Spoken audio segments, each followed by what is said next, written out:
Good evening and welcome to the program. I'm Leland Vittert. Just a few minutes ago, President Biden declared his first year as president a roaring success. Did you overpromise to the American public what you could achieve in your first year in office? I didn't overpromise, but I have probably outperformed what anybody thought would happen.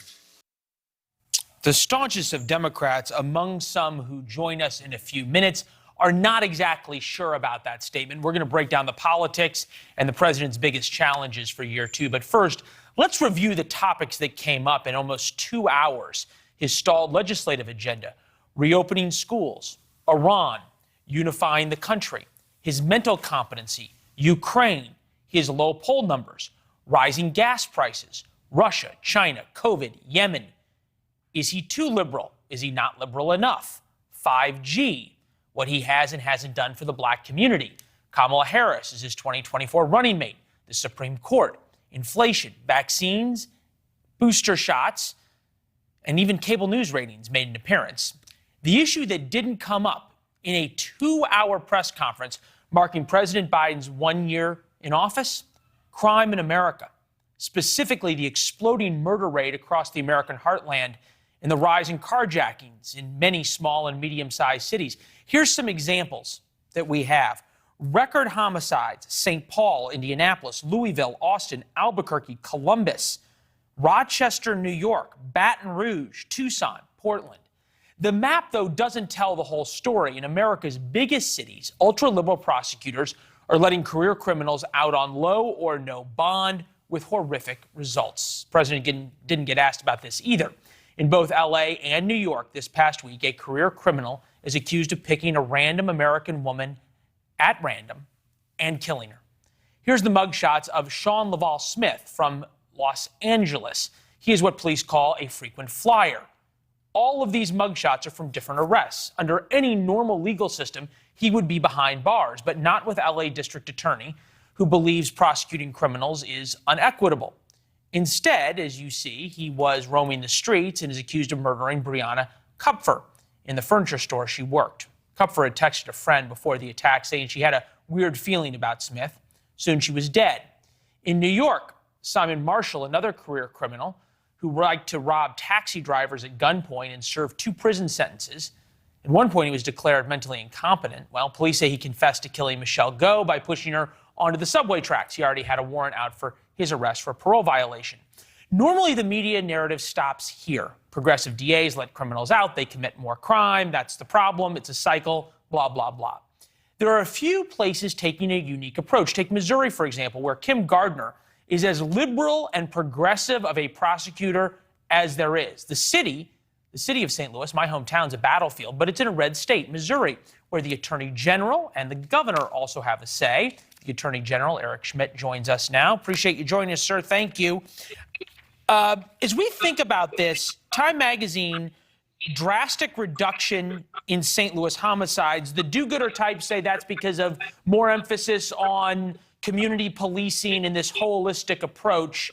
I know, though, over the past year, you've had some other feelings.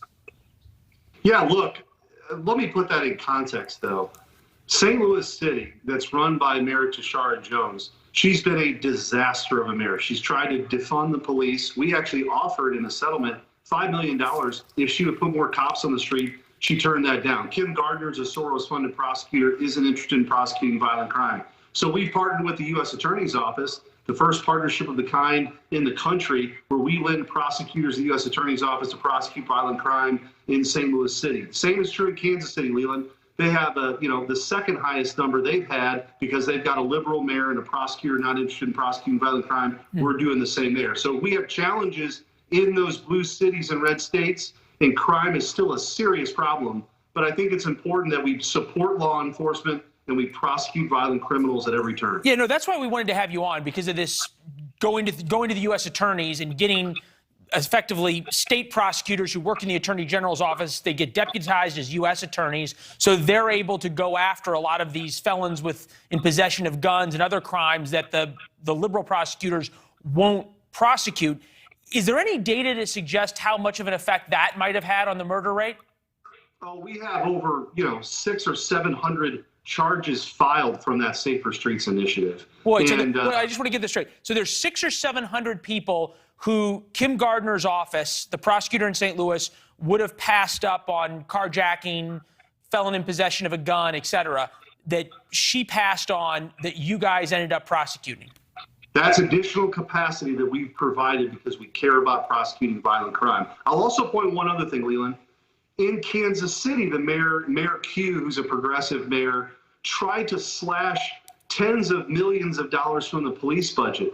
The Board of Police Commissioners took him to court. We joined in that lawsuit to stop them, and we won. So it's not just the prosecutors. We have to be active as conservatives in looking for these opportunities to make sure police funding remains intact as these prosecutors and mayors try to defund the police. You're an attorney, not necessarily a media critic, but two things caught our eye. One, obviously, that President Biden wasn't asked about this, but also some of the coverage of these killings. For example, this is how things were looked at in the L.A. Murder, how liberal media, this is from the Daily Mail, kept Breonna Kupfer's killer's picture off their homepages and made no mention of his enormous rap sheet. CNN, NBC, ABC, CBS all refused to cover the black suspect's violent criminal past. Is there an issue that the public just isn't that well informed about what's going on here? Well, the corporate media is completely broken. The woke media is completely broken. You know what I wish they would start doing, Leland, is actually start putting up pictures of the victims and their families. And because the victims are always need to be front and center here. That's a mother, a sister, a daughter. That's a father, a husband, an uncle that have been taken away needlessly because of violent crime. And I think we need to start standing up and saying, look, we're going to do everything we can to put the bad guys away. And we should apologize for that because everybody deserves to be safe. I'll give you one quick, Leland, you know St. Louis well. In North St. Louis City, predominantly African American, when there was a proposal on the ballot just a couple years ago about increased police funding, highest numbers to support it were in the predominantly African American North City wards. People want to be safe. I don't care your color, your skin, or where you live and what your zip code. And we have to fight for that. We have to fight for the victims and the grandmothers who want to keep their communities safe. One question. The media obviously didn't ask the president today anything about crime. If you could have asked the president something about crime today, what would it have been? Why won't you support the men and women of law enforcement? Why won't you support, law and order? Why do you make excuses for criminals? But he says he's not for defunding the police, in fairness, and that would have been his answer. Well, he would have said we're reimagining policing, and we know what that means. It's defunding the police. And it's time for people like Joe Biden to stand up to the woke left who've taken over that party, who will refuse to condemn rioting and looting in the streets and people who terrorize communities. And I don't think we should apologize that. We believe in law and order in this country. We should. People deserve to feel safe, and we need to make sure we're prosecuting criminals instead of making excuses, and the woke media is complicit in this for sure. It was interesting that nobody asked the question. It certainly goes to your point. Hey, we appreciate you coming on. Thank you. And we talked a while ago when you started the partnership with the U.S. Attorney's Office. We're glad to check in on it. Thank you. Good to be with you again. Yeah. Late this afternoon, President Biden appeared to walk away from his relatively soft on Russia stance over the past few weeks and get even softer. They have since tried to clean that up, but we want to start at the very beginning, which is at the press conference, where President Biden effectively said President Putin could invade Ukraine, take parts of the country with few consequences. Take a listen. It's one thing if it's a minor incursion and then we end up having a fight about what to do and not do, et cetera. But if they actually do what they're capable of doing with the force amassed on the border, it is going to be a disaster for Russia if they further invade Ukraine. And I'm not so sure he is certain what he's going to do. My guess is he will move in. He has to do something. He has to do something. All right, Secretary of State Antony Blinken is going to try and at least deal with the situation tomorrow. The Wall Street Journal reports Blinken seeks to reassure Ukraine. Blinken's in Ukraine tonight as Russia moves troops into the region. A senior State Department official confirmed that the Biden administration has approved $200 million in new defensive military assistance to Ukraine. The aid may make Putin think twice or not. It certainly is at least a down payment on this threat of sanctions that Putin has largely ignored. Retired U.S. Army Major Mark Green helped in the capture of Saddam Hussein as a special operations flight surgeon. now represents the great state of Tennessee on House Armed Services and Foreign Affairs Committee. Good to see you, Congressman. Thank you. The White House has since sort of either walked back, modified, clarified, whatever you want, in terms of what the president said at the press conference. President Biden has been clear with the Russian president: if any Russian military forces move across the Ukrainian border, that's a renewed invasion. We met with a swift, severe, and united response from the United States and our allies. That came out a couple of minutes ago. You think Putin believes the statement or what Mr. Biden said at the press conference? Honestly, Leland, I think this, the Russia's president, Vladimir Putin, is looking at Afghanistan, the horrific withdrawal, our abandonment of Britain when England came to us and said, would you please stay an extra 5 days? And the president said no. He's looking at the fact that this guy was vice president, and that's when he went into Crimea, nothing happened. The red line in the sand in Syria happened when Biden was vice president. But there is no respect for this president. Vladimir Putin sees this as his best chance to get a land bridge to Crimea, and it's looking like he's ready to take it. Yeah, well, it's interesting because in 2014, he didn't bite off all of Ukraine. I was over there, and there was the hybrid warfare that the Russians are pretty good at. This would be a very different view of things. Tucker Carlson made an interesting point last night in terms of, okay, why should America care so much about Ukraine? Take a listen. Imagine if Mexico fell under the direct military control of China. We would see that as a threat, of course. There'd be no reason for that. Well, that's how Russia views NATO control of Ukraine, and why wouldn't they? We don't get anything out of pushing Ukraine into NATO, so why are we doing this? Forget for a second whether or not we push NATO into Ukraine, because we haven't. Ukraine's wanting to join NATO, but never mind. What is the point for America in drawing a line in the sand or a line in the mud, as it were, in eastern Ukraine against the Russian aggression? Well, lines are relative terms, so I want to make sure that we're not talking about U.S. soldiers sitting on the front lines in Ukraine. But what we are talking about is making it very painful as possible, so that, the Baltics aren't next. The Balkans aren't next. I mean, this president, Putin wants to recreate the USSR. He wants the Soviet Union. He has made many statements about the fact that the most horrific or bad thing to happen in the last century was the demise of the Soviet Union. So he wants to recreate that. And if you look in history how the czars even protected Russia, they created buffer zones around Russia. That's how they protected Russia. This is genetic for him to want to create these buffer states around the country. You sent out an interesting tweet. Antony Blinken flew over 2 nights ago, met today with the Ukrainians, overnight again in Ukraine, goes and meets with allies, then meets with the Russians. I want to thank Secretary Blinken for his continued effort to solve this crisis peacefully. Our prayers are with him while he is in Ukraine. Prayers are a great thing. Do you think he comes with enough quivers, enough arrows in the quiver, if you will, that the Russians will take seriously whatever it is that he says when he gets to Geneva? Here's an interesting thing. My hope is that Putin sees Biden backed into a corner, and when you back a fox into the corner, you get unpredictability. So hopefully Putin is sitting there scratching his head saying, I don't really know what they're going to do. That's the best outcome, because if you look at Biden's history, you would assume he's going to do nothing. Now, I like Blinken's rhetoric. Everything Blinken is saying, I think, is good, as long as they back it up and don't draw a red line like in Syria and walk away. We're going to be okay. We're doing the best we can. I'll put it that way. We don't have a lot of leverage here after giving them Nord Stream 2. We gave them the leverage. So we're not in the best place. I think Blinken is saying the right things. And look, I am of the other party. I'm a Republican.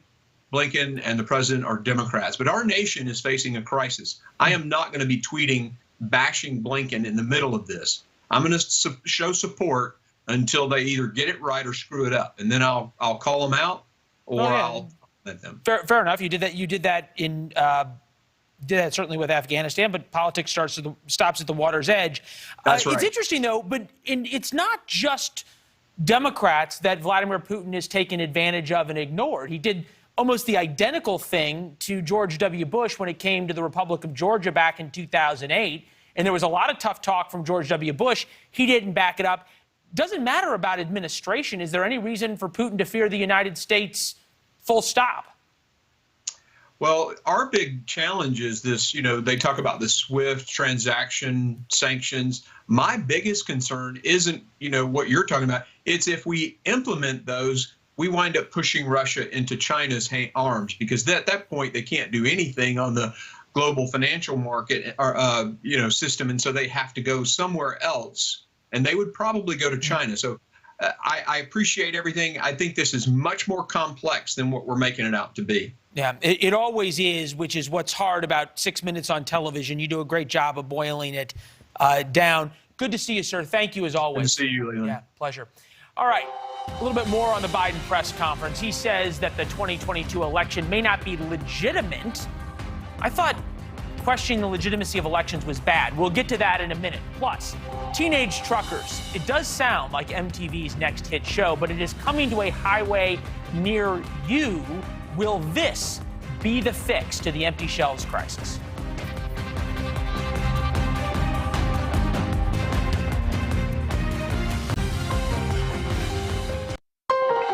Allison Harris. Thank you, Mr. President. Speaking of voting rights legislation, if this isn't passed, do you still believe the upcoming election will be fairly conducted and its results will be legitimate? Well, it all depends on whether or not we're able to make the case to the American people that some of this is being set up to try to alter the outcome of the election. That was NewsNation's Allison Harris, our very own White House correspondent for Mornings in America at the White House today. The question was good. The answer was really stunning. President Biden appeared to say, without his voting rights bill, American elections might not be legitimate. With that, we bring in Robert Patillo, civil rights attorney, Jason Nichols, senior lecturer at the University of Maryland. Gentlemen, good to see both of you.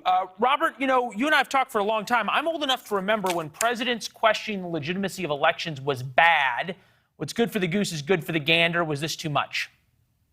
I think he could have had a more nuanced answer. I think for the last 20 plus years in America, we've had questions about every presidential election, going back to Bush v. Gore. So I don't think that is a good and healthy place for the American democracy to be. But I think that he did need to make the point that in states like Georgia, where I'm at, the new voter suppression law that they put in place allows the state legislature to go into a county like Fulton County and replace their board of elections with their own state board of electors to oversee those elections in primarily Democratic African-American counties. Now that will be controlled by the Republican state legislature. That is a very dangerous situation for democracy. So I think he should have taken the opportunity to explain exactly what they're fighting against instead of making blanket statements. Jason, is it better to have these kinds of discussions, as Robert says, in this nuanced way about specific issues rather than giving people the appearance, as the president said, that some of this is being set up to try and alter the outcome of the election? It just seems as though it hurts everybody. Well, I think at the same time, I think the president needs to sell the urgency of his bills, the Freedom to Vote Act and the John Lewis Voting Rights Act. And you can't sit there and say, well, it'll be okay no matter what we do. You have to go out there and sell it. And that's something that our last president was very good at, was that he was good at selling his ideas, bringing it to the American people. It was good to see this president finally get out there and take questions for a long period of time. And commit himself to going out and selling his ideas. And I think that's what he was trying to do, is try to sell the urgency of voting rights. Yeah, well, selling the urgency, policy, and as you point, the sales pitch is a little different. He's having trouble with voting rights, as it was. All the Republicans oppose him, and two members of his own party oppose him on pushing this through without the filibuster. He only blames Republicans. Take a listen.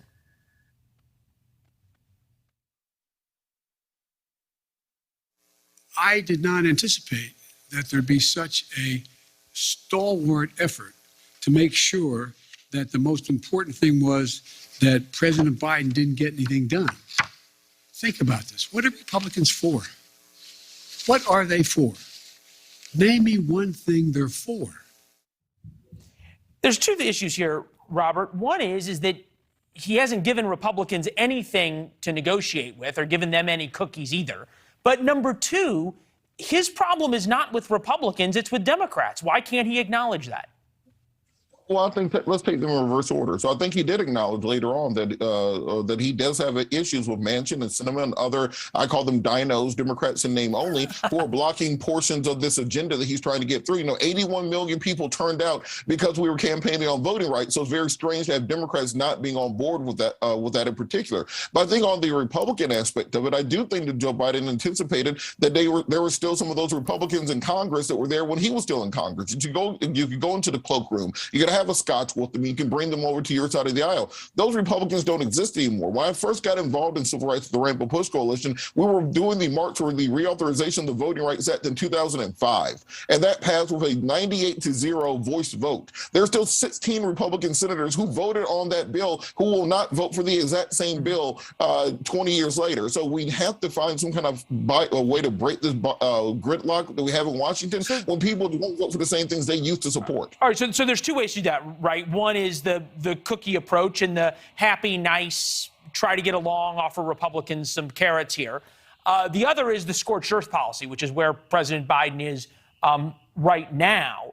And at the same time, he said that the country is more unified than when he took office. Take a listen. Is this country more unified than it was when you first took office? The answer is, based on some of the stuff we've got done, I'd say yes, but it's not nearly unified as it should be. Well, it may be more unified for the Republicans, Jason, because there's been a 14-point shift to the GOP, and the president's approval average is at 41%, but it's certainly not more unified to his side.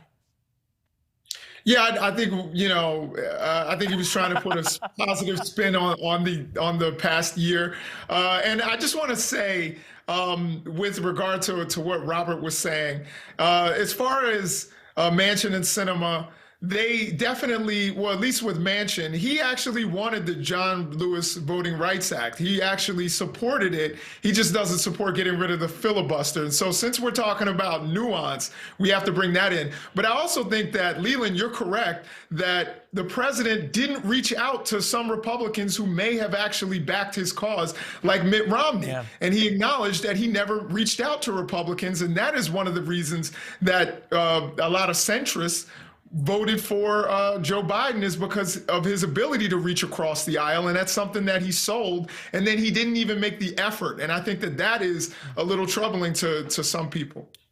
Yeah, I think it was really stunning when you watch Mitt Romney talk about that on Meet the Press this weekend. Then you had to hear President Biden answer for it. It did sort of question this, am I the great uniter? The one place there's been some interesting division involving President Biden's support is among the African-American community. He was asked about that. Robert, we'll play the soundbite and get your thought.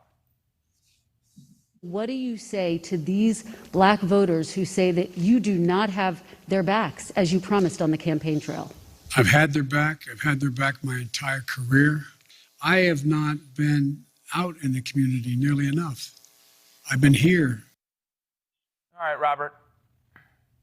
Look, I was at the speech with President Biden earlier this week in Atlanta. I spoke with many of the other groups who were protesting. The African-American community, I think, is unanimous in feeling there's just another politician who spoke that good talk during the campaign, and then the minute they got into power, you keep getting pushed to the back of the bus. All of a sudden, we don't have time for George Floyd Justice and Policing Act. We don't have time for voting rights. We don't have time for the 40 People Act. We don't have time for decriminalization of marijuana or the release of black political prisoners, or even some of the basic things getting done. So making Kamala vice president was not enough for the supported black community into eternity. He's going to have to actually put some points on the board. Yeah, and that certainly is going to be an issue in terms of you can't get legislation done clearly. So it's what executive orders are going to go through, because a big part of this approval number seems to be a lack of confidence in the African-American community, disapproval there. I have to play this one last soundbite and get, Jason, your thoughts on it. This is James Rosen of Newsmax at the White House. Take a listen. Question I have for you, sir, if you'd let me finish, is why do you suppose such large segments of the American electorate have come to harbor such profound concerns about your cognitive fitness? Thank you. I have no idea. And he had quoted a poll that said 49% of Americans question the president's mental fitness for the job. Jason, to you, I have to say, an hour and 45 minutes up there, he looked pretty good. Yeah, I thought that was kind of a silly question by James Rosen. It's James Rosen, but I didn't actually think that was an appropriate question to ask the president of the United States. It would be as if, with the last administration, if someone had gone up and said, people think that you're a narcissist.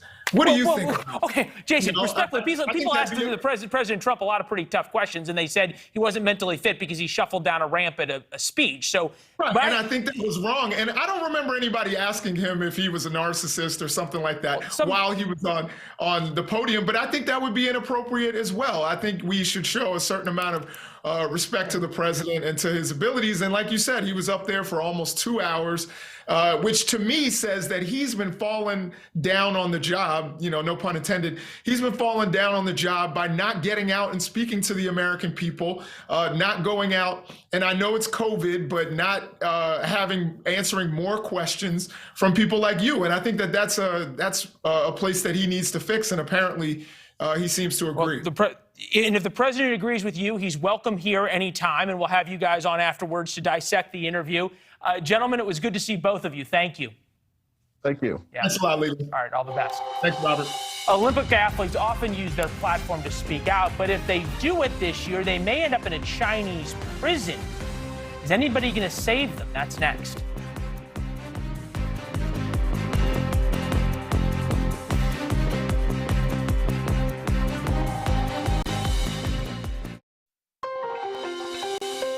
The slogan for the Beijing Winter Olympics, and we're quoting now, is "Together for a Shared Future." According to the Olympic website, it represents the power of the Games to overcome global challenges as a community with a shared future for humankind. Oddly enough, the Games with that slogan are being held in a communist dictatorship that's carrying out genocide on a scale we have not seen since the Nazis in the 1930s. And the Chinese have a stern message for athletes arriving in Beijing in the next few weeks. In their words, any behavior or speech that is against the Olympic spirit, especially against the Chinese laws and regulations, are also subject to certain punishment. That's from the Deputy Director of the General International Relations for the Beijing Organizing Committee. Certainly sounds like a welcoming community spirit. Simply put, Beijing is a terrible choice for the Winter Games. That's not us saying it. That's Bloomberg, who wrote the article back in 2015 saying, quote, "It never snows in Beijing, where China is betting on ski tourism and China doesn't respect migrant workers' rights." You might be wondering how the Chinese are hosting its second Olympics this century, actually in just over 12 years. The answer is simple, really: money. $3.9 billion. China spent nearly $4 billion for this year's Games, and it's clear the Olympic Committee took notice. With that, we bring in John Moody, former executive vice president at Fox News, author of Course They Knew, fictional account of the China Wuhan lab leak theory. All right, why are the Olympics so important to China? Prestige. They know that they are held in awe and fear by most of the world. They also want to be respected and loved. Don't tell me why, don't tell me how, but that's what they want. They want to host an Olympics that makes China look like part of the international community, an important country in the world that everybody respects. All right, so they spent $40 billion on the Summer Olympics. Now, 14 years later, they're spending untold billions on the Winter Olympics in a place that it doesn't snow. Interestingly enough, for all of the environmental issues that everyone talks about, they're trying to make snow there. They've used 49 million gallons of water to make snow, also huge amounts of power to do it. For that, they burn coal. Where's all the climate warriors upset with China about this? They are huddling behind their desks, afraid to say anything bad about China, because China always takes vengeance on those who criticize it. And as you pointed out, Leland, at the very beginning, they're telling the athletes, for goodness sake, don't you dare say a bad word about China, or you can be prosecuted here before you go home. Now, just imagine the United States, the United Kingdom, France, Canada, trying something like that. And can you imagine what the New York Times would have to say about that? About China doing it? Nada. Well, we understand why NBC perhaps wouldn't talk about it because they have the rights to the game. We understand why ABC wouldn't say anything about it because they have Disney in China and then they sell all their Disney movies and everything else in China and all their merchandise. Why wouldn't the New York Times or other media groups talk about it? Because the New York Times also depends on China. They sell papers there. They sell Chinese products in their advertising, and they know that the China audience is very, very attuned to what the New York Times has to say, and they will not offend them. Part of China's plan for the Olympics has been a little bit disrupted. They can't sell tickets now because of COVID. They're not going to have spectators. Obviously, people are coming from around the world to spend a couple of weeks touring China and then go to the Olympics. But there's just now word leaking out, because the communists don't like this getting out, that there is an Omicron explosion in Beijing. And obviously China has this COVID-0 policy, but it's starting to fall apart with Omicron because of how transmissible it is. What's the chance that the disease that escaped China 2 years ago now comes back to ruin the Olympics? I think there's a real chance of that, Leland. I think that them admitting that they have a problem is absolutely unthinkable. They will allow these games to go on. They will allow people to contract COVID, whether it's Omicron or any other variant, and they will say that it wasn't their fault, that these foreigners, whoever they are, these athletes, these coaches, these teams, that they brought it with them. And what do you expect when you let people into our great and wonderful society? It's interesting because for as much as the Chinese want to control what everybody is saying, and clearly threatening athletes is a new point. We haven't seen that in really any of these games. I don't even remember the Russians doing that in Sochi. But they also have sort of their own internal problem. This is a bunch of Chinese fans yelling the N-word at black Chinese basketball players. Take a listen.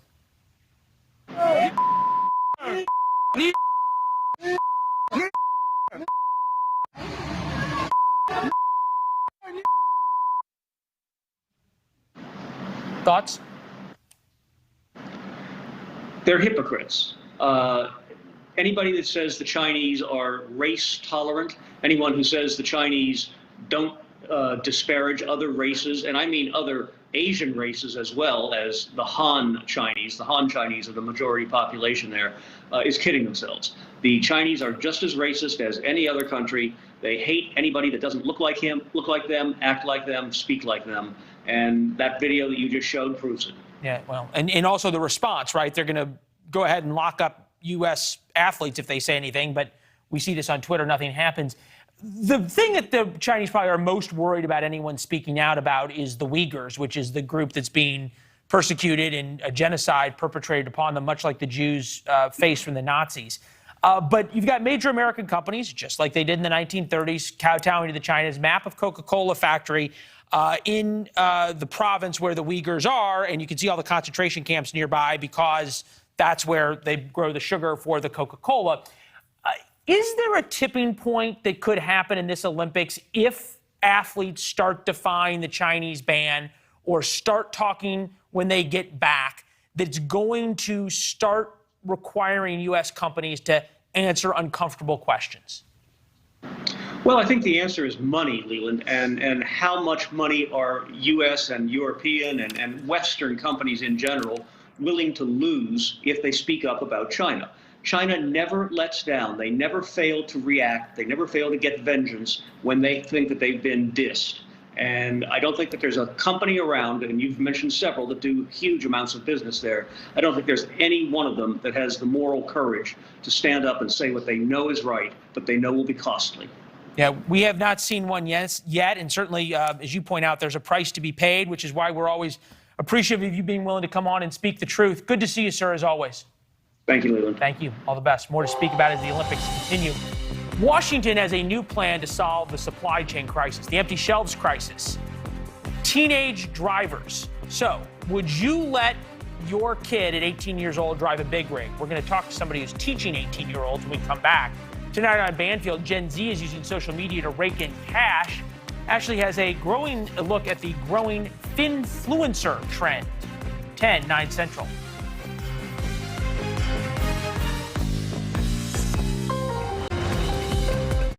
Truckers move nearly 11 billion tons of freight.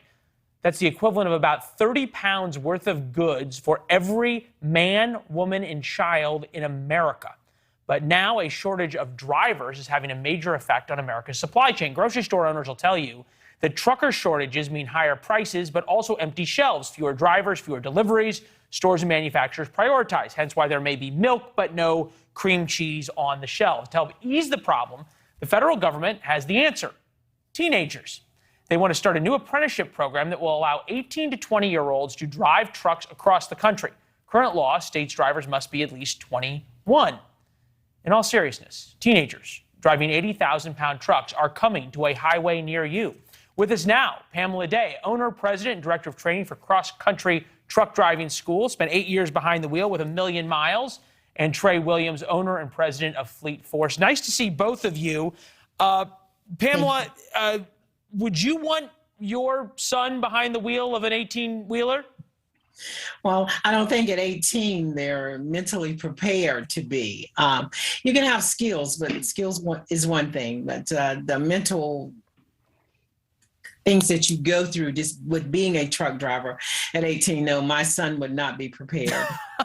Well, you have kids develop at different times. I don't think my parents really wanted me on the road in anything, including on like my Vespa scooter at any point. But Trey, it brings up this interesting point. If at 18 years old you can be taught to drive an Abrams tank, can you also be taught to drive a truck? Look, I firmly believe that if you're old enough to give your life for your country in a desert in the Middle East, you're old enough to drive over the interstates. What we're talking about is really arbitrary. 18-year-olds, 19-year-olds already can have their Class A license.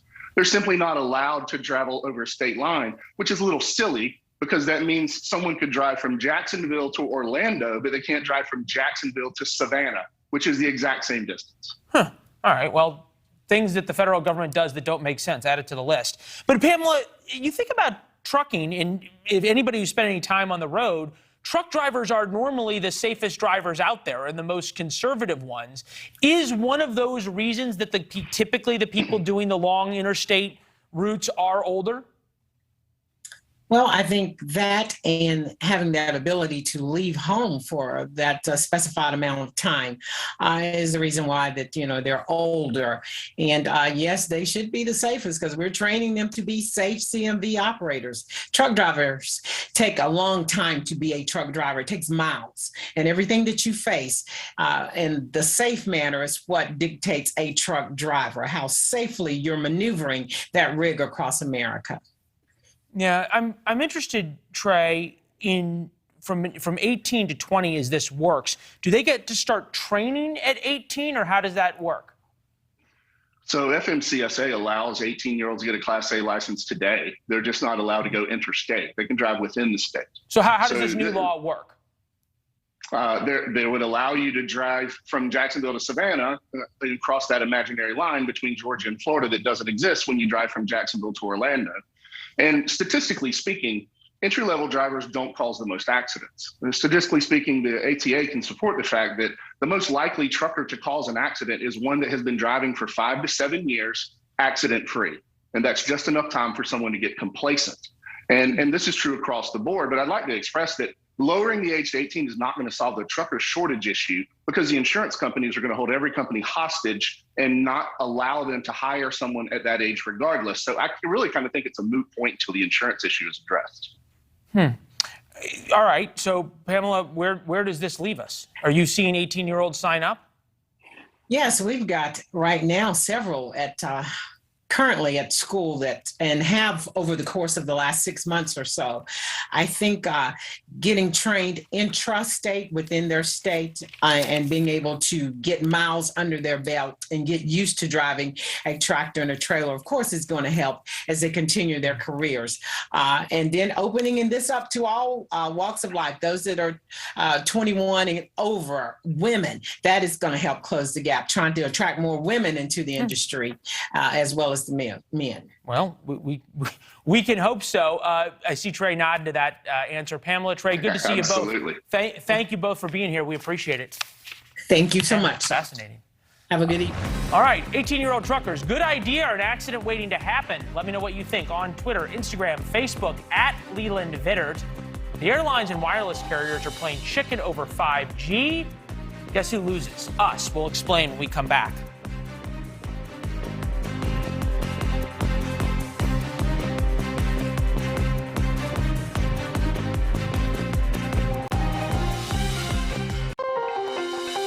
Welcome back. For all the complaining we do here about the federal government, there is a shining success, the safety of U.S. air travel. Whether you want to go from Scranton to Charlotte or Chicago to Tel Aviv, there is no, nor has there ever been, a safer or frankly cheaper way to do it than flying on a U.S. airline. A big part of that credit goes to the airlines and the pilots, but also to the FAA and the National Transportation Safety Board for their relentless commitment to safety above all else. In fact, you have to go back to February of 2009, 13 years ago, to find the last fatal crash of a U.S. passenger plane. With that in mind, let's dig into the unmitigated disaster that is the 5G rollout, an embarrassing debacle. If you haven't heard, Verizon, AT&T, the major airlines, and the FAA are all fighting over turning on new cell phone towers near America's busiest airports. In fact, a number of foreign airlines have canceled flights into the United States for fear of interference from the towers, the cell towers, messing up the instruments that are needed to land in bad weather. All right, the immediate response. If me making a phone call on my cell phone can bring down a 747 that's landing, we have bigger problems. But just hear me out on here. It's about the towers operating with new frequencies at higher levels, not the phone. The last 30 seconds of flight are when the most things go wrong, especially in bad weather, when the instruments matter the most and planes crashing are bad. So Verizon and AT&T delayed the 5G rollout. The 5G snafu was avoidable, writes Peter Coy in the New York Times. Most of the blame falls on the bureaucratic battle between sister agencies, the FAA and the Federal Communications Commission. Politics trumped economics. Look at all these smart people. The FAA, the DOT, the cell companies, the airlines, they have all known about this since last February. Cell phones have been around since the 80s. Dozens of other countries have 5G up and running, yet here we are in a huge mess. Huge. The American public caught in the middle between the people who keep us safe when we fly and the people we rely on to communicate. If only they both could have put us first. But that might have been just a little too much to ask. We'll see you tomorrow. Dan Abrams is next. Stick around. Thanks for watching. Click the red subscribe button below so you can get more of NewsNation's fact-driven, unbiased coverage.